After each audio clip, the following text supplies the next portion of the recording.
Hello and welcome to this very first Young Global Changes Expert Dialogue session as part of the 2021 Global Solutions Summer School. My name is Ole Spies and I am the program lead of the Young Global Changes program and the director of the Global Solutions Summer School. With these dialogue sessions, we are contributing to the activities surrounding the Global Solutions Summit. And in these dialogues, we would like to explore our current moment in the midst of a still ongoing global pandemic. But maybe even more importantly, we hope to explore potential ways into the future, into a world after the pandemic. And for that, we have invited 8 fascinating guests to talk to us about what this means for different areas of our economies and our societies. And one of the key areas, of course, when we talk about realigning our societies and economies for a world after COVID is climate change. And to discuss this, it is my great honor and pleasure to welcome our first guest, Charlotte Slaven. Charlotte is a senior researcher at E3G, which is an independent European climate change think tank.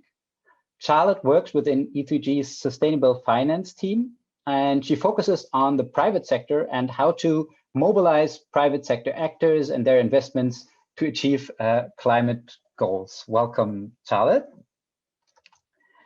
And she will be talking to Eduarda Zogby. She is a political scientist and currently an MPA candidate at Columbia University, focusing on energy and environment and specializing in gender and public policy. She's also an energy and gender consultant at Sustainable Energy for All. And Eduarda is a 2018 Young Global Changer and one of our current program ambassadors. She's also the co-founder of The Pursuit Global Women for Change podcast. And with that, welcome with me, Eduarda Zogby and Charlotte Slaven. Thank you for being here. Thank you so much, Ole. I think it's a huge honor to be here. I was thinking it's been 3 years since I attended the Global Solutions Summit and the Summer School, which was an incredible opportunity. Like you mentioned, with a fellow Young Global Changer, Nancy Hawk, we built The Pursuit. So I think it's a space to meet other young people who also want to promote change in their countries, in their communities. And I'm very happy here today to have a discussion about climate change, about sustainable finance with Charlotte.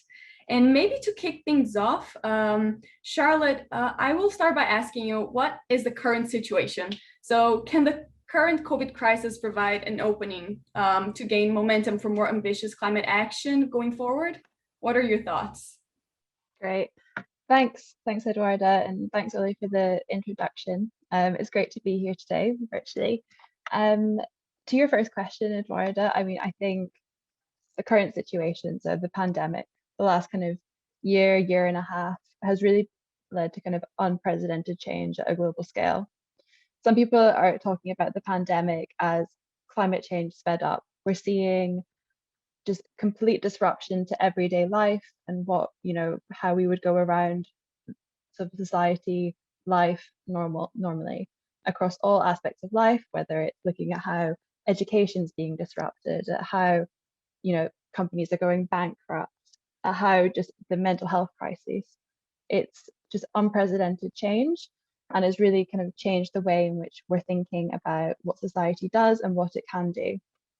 We've seen heightened public expectations and visibility of government actions in a way that maybe the everyday person wouldn't be looking so much to the governments on a day-to-day basis of, what are they saying? What are they going to talk about? What are they doing? How does this affect me? It's also highlighted the importance of collective and collaborative action, both from at a government level, so seeing how different governments work together, but also kind of at a business level, seeing how businesses work together to pivot, to drive change and to help society. And similarly, we're seeing at a community level, people kind of coming together in these points of crisis to work together and create a society that is going to help each other to thrive. But at the same time, it's also highlighted a lot of kind of inequities in society.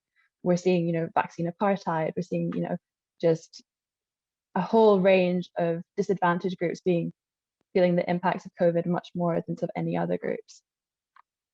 And kind of in reflecting on this kind of moment as a pandemic that has, truly shaken our world, we're now speaking a lot as we kind of look forward into the question of, what is a new normal? What is life going to look like after the pandemic, which is likely still to be, a fair way in the distance while we kind of look at vaccination. And this is kind of where I see the point of kind of climate change coming in. So our old normal was not setting us up to be on kind of a pathway that would minimize global warming and allow us to tackle climate change in a just and equitable way at the kind of speed we need it to. So when we're talking about kind of a new normal, we need to kind of figure out, okay, what do we need to change that will help us meet these kind of ambitious climate action goals, and make sure that we're not in another situation that kind of drives global disarray and chaos and really impacts people in such a negative way. And so this point of kind of like a new normal, we need to kind of endeavor to look at kind of how can we learn lessons from the COVID-19 pandemic.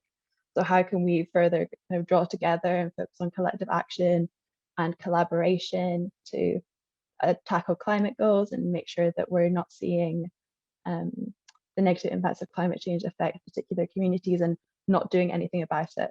So how do we continue with this idea of coming together to drive action and embedding some approaches that will tackle inequities? Because as I'm sure like you all know on this call, climate change is not going to affect everyone in the same way. We're going to see lots of different impacts across the world, and it will kind of, at a great scale, disadvantage those already in some disadvantaged positions to begin with.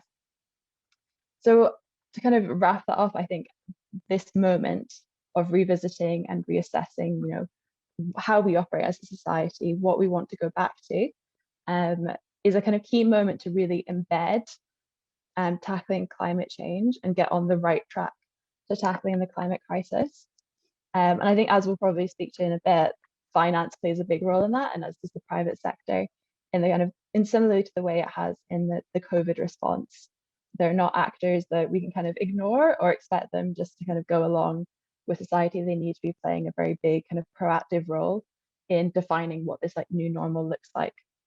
If you think about a year ago when COVID-19 started, I remember seeing the cover of The Economist talking about, green recoveries and that this was a huge opportunity for countries to rethink their economic development. And now a year has passed, and I've recently read an analysis from the International Energy Agency saying that emissions are reaching the same levels that they were before the COVID-19 already this year.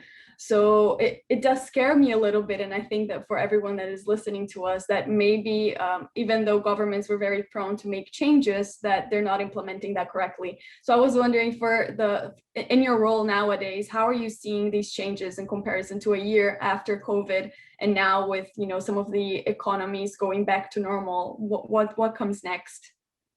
Yeah, I mean, I think that's a really good question. And I think when the kind of pandemic was sort of kicking off, at least in Europe, we obviously saw it start, at the end of 2019.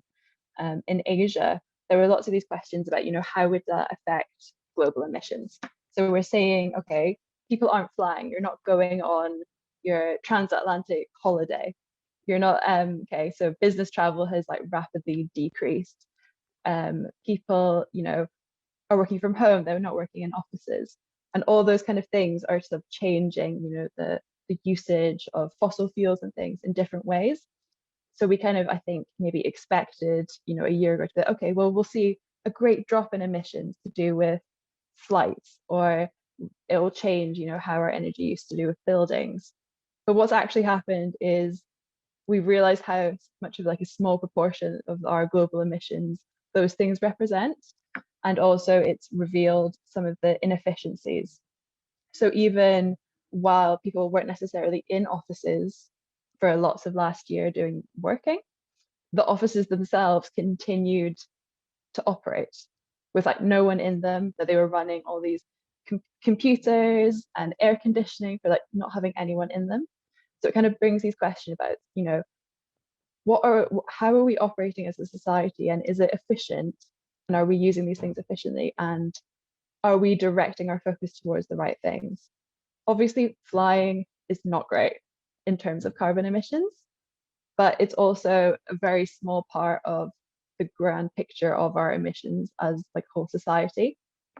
So when we're looking at kind of, okay, what's changed? We've had all this disruption, but we're still seeing where no one is like doing anything. Everyone's just been at home, working from home where they can, going into work if they need to, but we're still seeing super high emissions. Like this is a very disruptive period, but we've not seen a change in emissions. So it's kind of, okay, this is a whole big global level change. So we need an even bigger change to reduce the emissions. So I think it is a really kind of valid point to think about, okay, that was a lot of change, but we still have a lot of change to come. And it's thinking about how we do that change in, a just way, that's going to make sure that, people don't feel the negative impacts of it.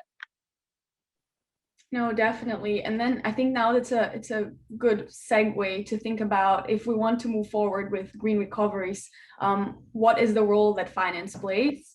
And then we probably need large-scale investments to significantly reduce these emissions. So how do we get finance flowing for climate action? Do we need private investment channeled into green recoveries? If so, how? Yeah, I mean, finance is a really big question. It's also a really interesting part of tackling the climate crisis.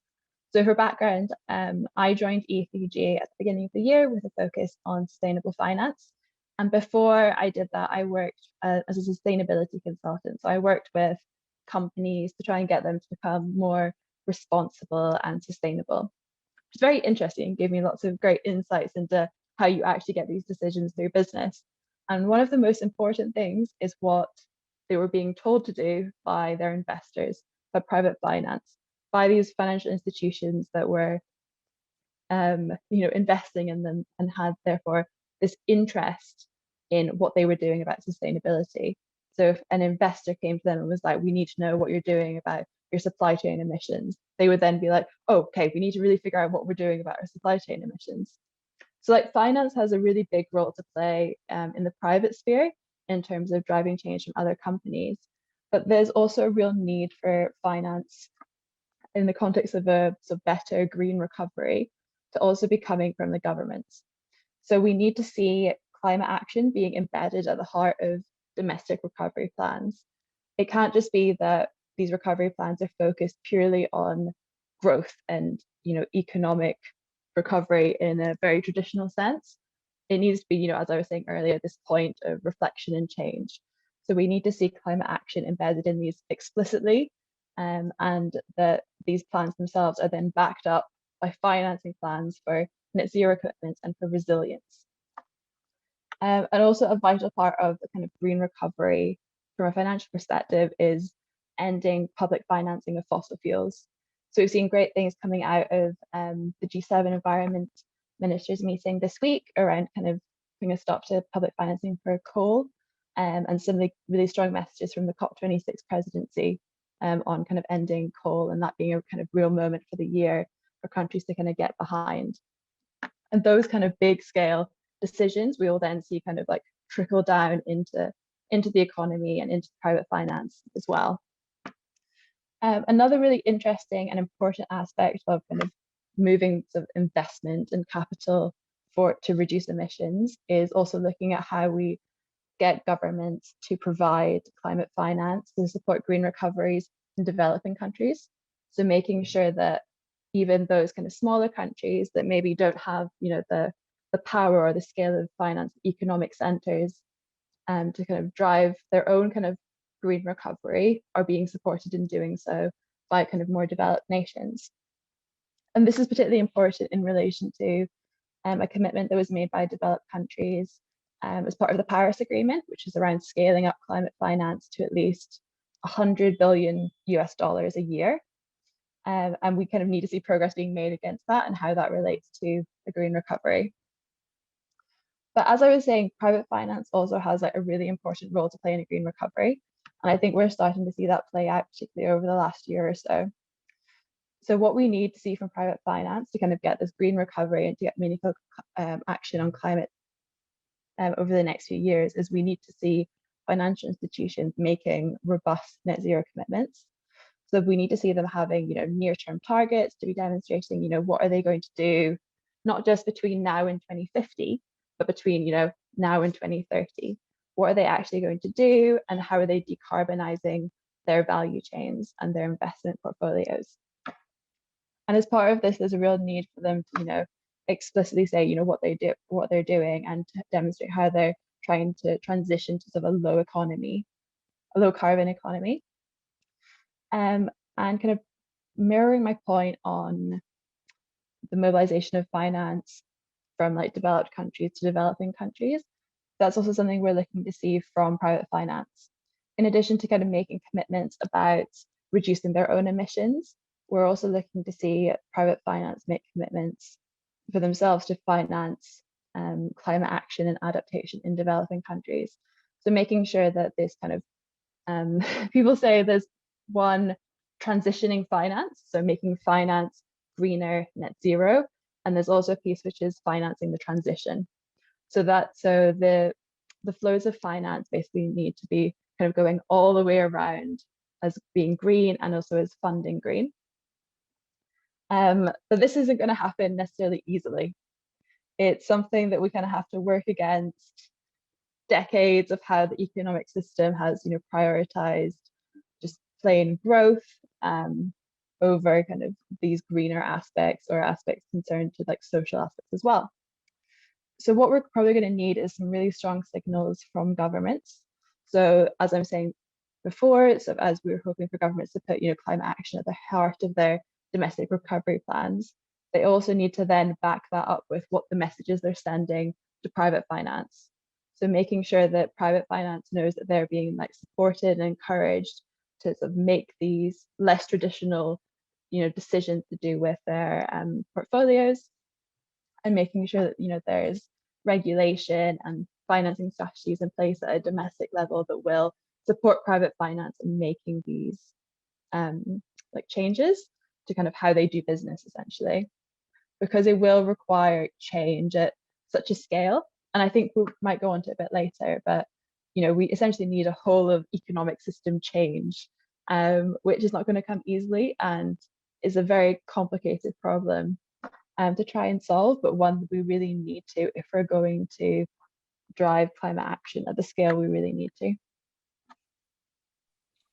No, and I think, Charlotte, you touched on very, very important points, saying that, we have a transition that has to be just. So when we're talking about, phasing out coal and divesting, these organizations and financial institutions divesting from fossil fuels, I think we have to think about the jobs that will be lost in these sectors that have to be replaced in a more sustainable economy. And not just that, but also their pledges to be, for the financial institutions to have net zero commitments.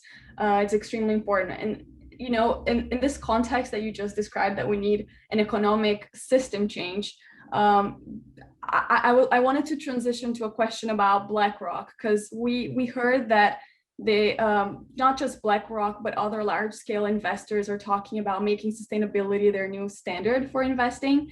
So do you think this is a sign of a genuine change and a step into the right direction, or does more pressure need to be put on international finance to do more? I think everyone's very conscious of, greenwashing. I think, and that's something that when it comes to the private finance sector, which finance is itself very complicated.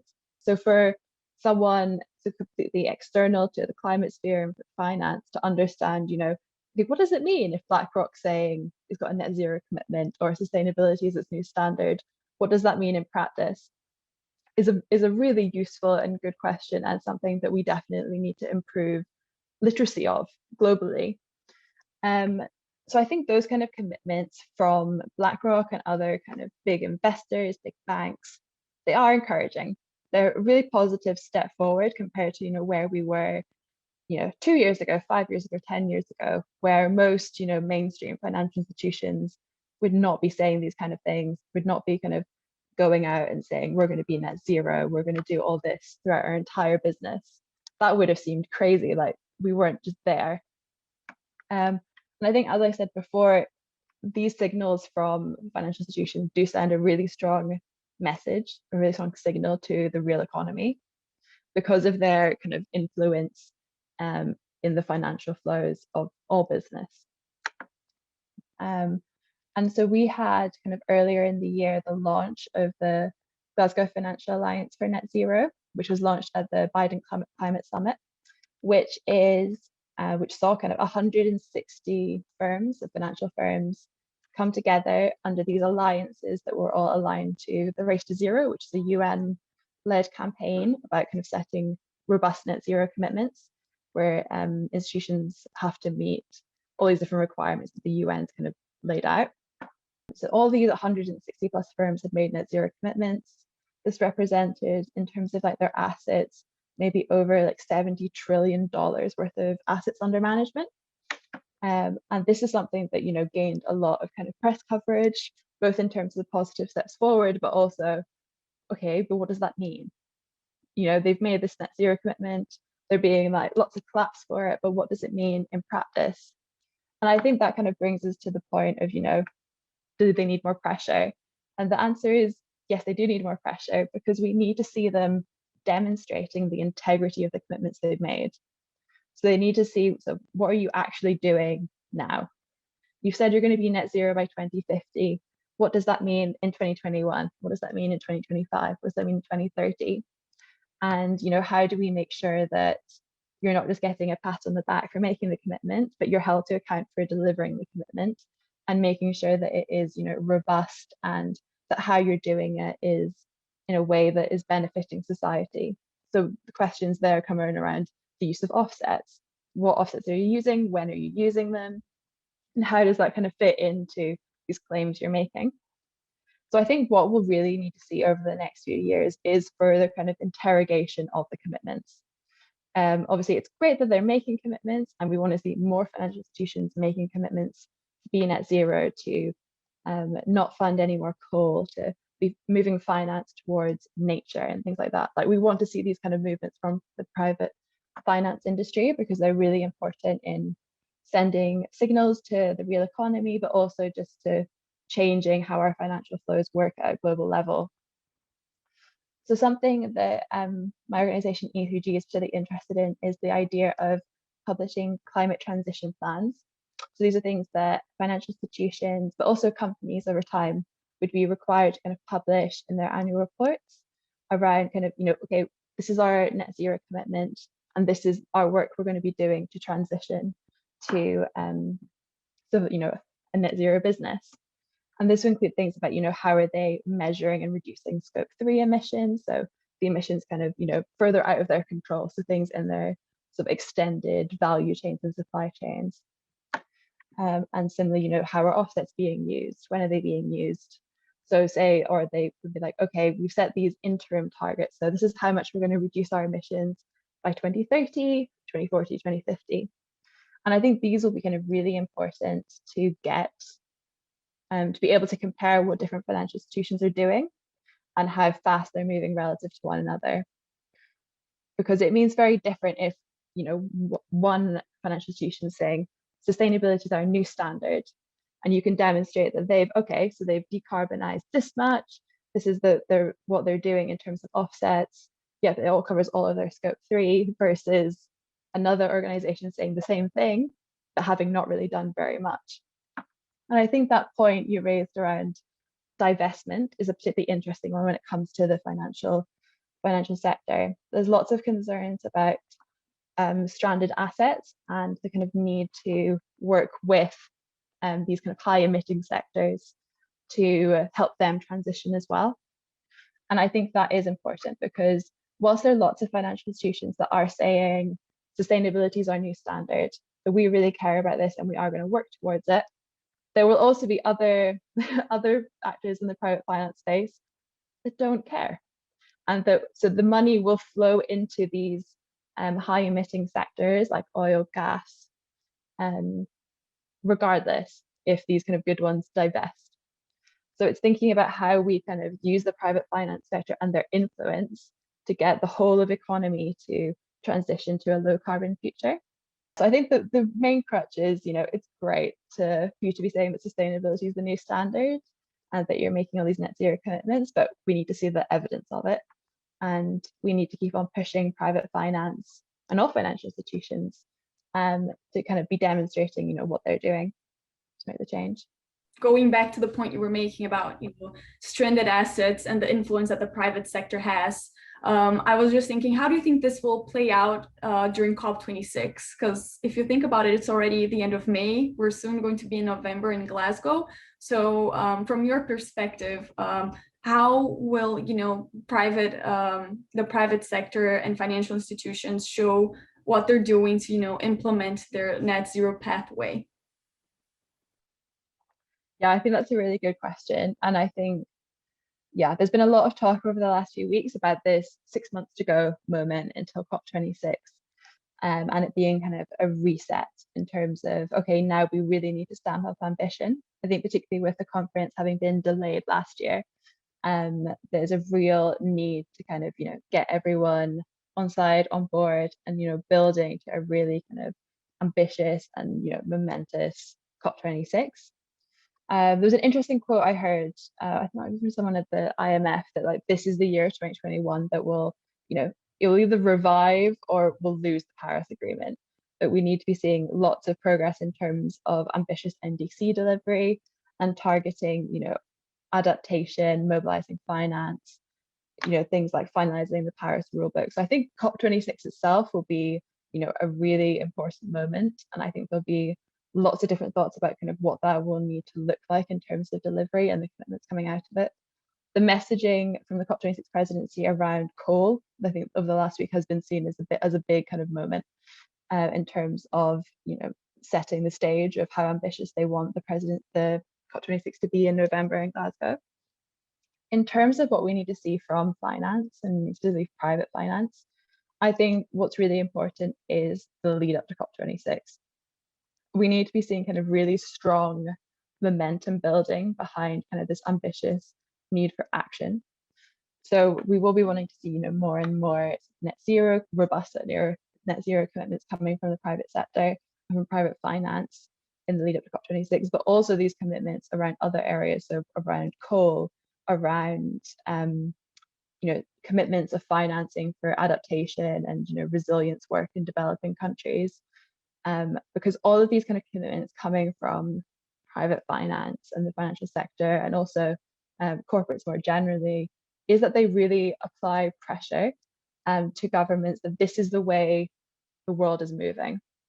This is the way, all the private sector actors that, obviously you regulate, but you're not telling them exactly how to do their business.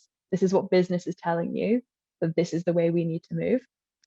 So I think those kind of actions in the lead up to COP26 will be really important in terms of the setting of the stage, in terms of, what needs to be delivered at the COP26 itself.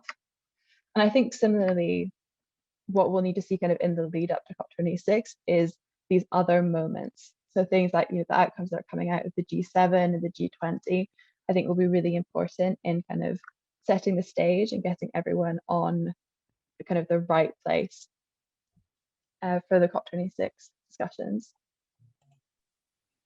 No, I agree that the lead up to COP26 is as relevant as COP26 itself. But we did receive a question here about ESG from Yelena, and I already asked her, and we can invite her to join us to ask the question. Hello, first of all, thank you for your interesting contribution. And my question is about signals that certain actors are sending, and you were talking about BlackRock. But as we know, in March this year, the former CIO of BlackRock, Tariq Fancy, made a comment where he kind of compared climate change to cancer and compared ESG to wheatgrass, saying that instead of prescribing kind of chemotherapy to the cancer patient, ESG is just delaying inevitable and not doing much. And in a way, some of his comments are relevant, some are not. And in a way, many of us in the industry use it to be true, some of that. But what do you think about the response to his letter? Was it proportional to his comments, or was it a little bit blown out of proportion? And do you think it's going to have a long-term effect on the industry, or even a short-term effect on the industry, or is it just going to blow away? Thank you. Great, thanks for your question.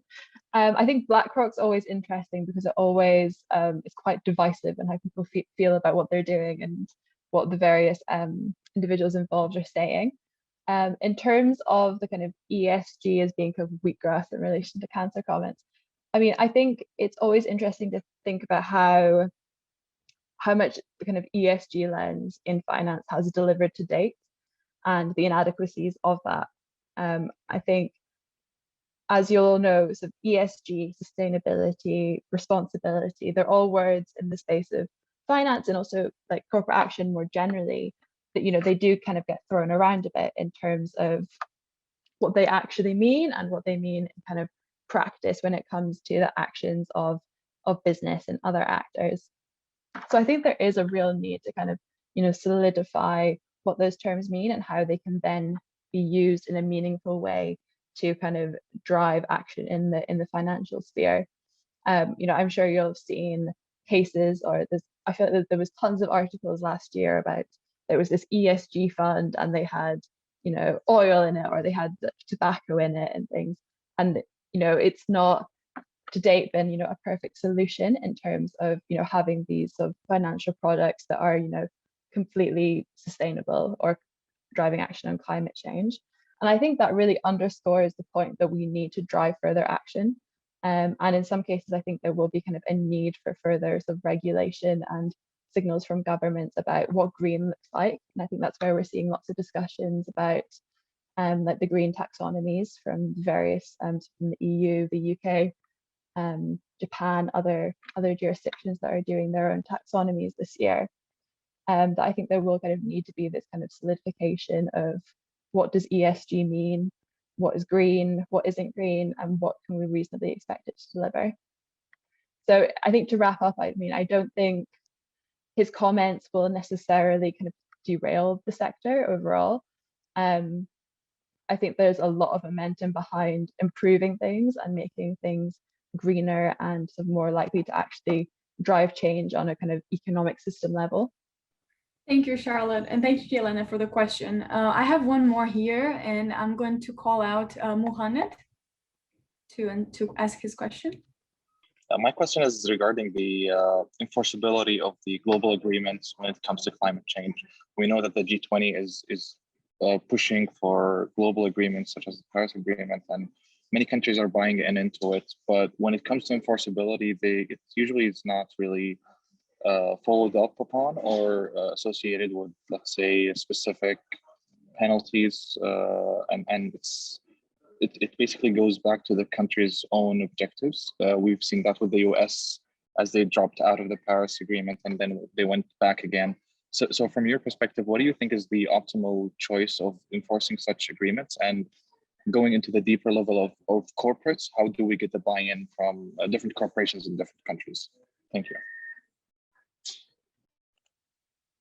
Great, thanks. That was a great question and a really tricky one to answer. I think in terms of enforcement at the global level, I think there is a lot that kind of goes on maybe less formally behind kind of closed doors in terms of actors of like the COP26 presidency, UNFCCC, around kind of driving some action from sort of other governments to, you know, keep them on track. And I know that's something that, you know, in the lens of the COP26 presidency with the UK, that they have been, you know, very vocal in their expectations for NDCs and things from the different governments. I think that's more the kind of, you know, political diplomacy route in terms of like formal enforcement. I don't think I have any kind of silver bullet solutions in my brain. So I might move a little bit to the private sector piece, where I think the issues of enforcement are also really interesting. So we saw in the UK the move to make TCFD, so the recommendations of the Task Force for climate-related financial disclosures, sort of incorporated as a mandatory requirement for financial related sort of risk reporting for companies. And once you kind of look into the detail of it, there were kind of limited provisions made for what that looks like in terms of enforcement. So there's actions for them asking, for you to report, for companies to report on their climate-related risks across, governance strategy, metrics and targets, and the risks themselves. But there wasn't necessarily a mechanism in place to actually hold these companies to account if what they were reporting wasn't sufficient, if it wasn't detailed, and it wouldn't therefore then help financial actors make climate-informed decisions. So I think this issue of enforcement, when we're looking at kind of, what does good climate disclosure look like, what does good climate action look like, is a really big question that needs to be tackled on a global scale. And I think the idea is very cynical, but if there isn't, an expectation that there will be, that you'll be reprimanded, or there'll be kind of, financial penalties if you're not reporting or taking action in line with, what you've agreed to. I do feel that sometimes, you can't expect actors to actually move forward with that if they're not completely bought into it at a conceptual level.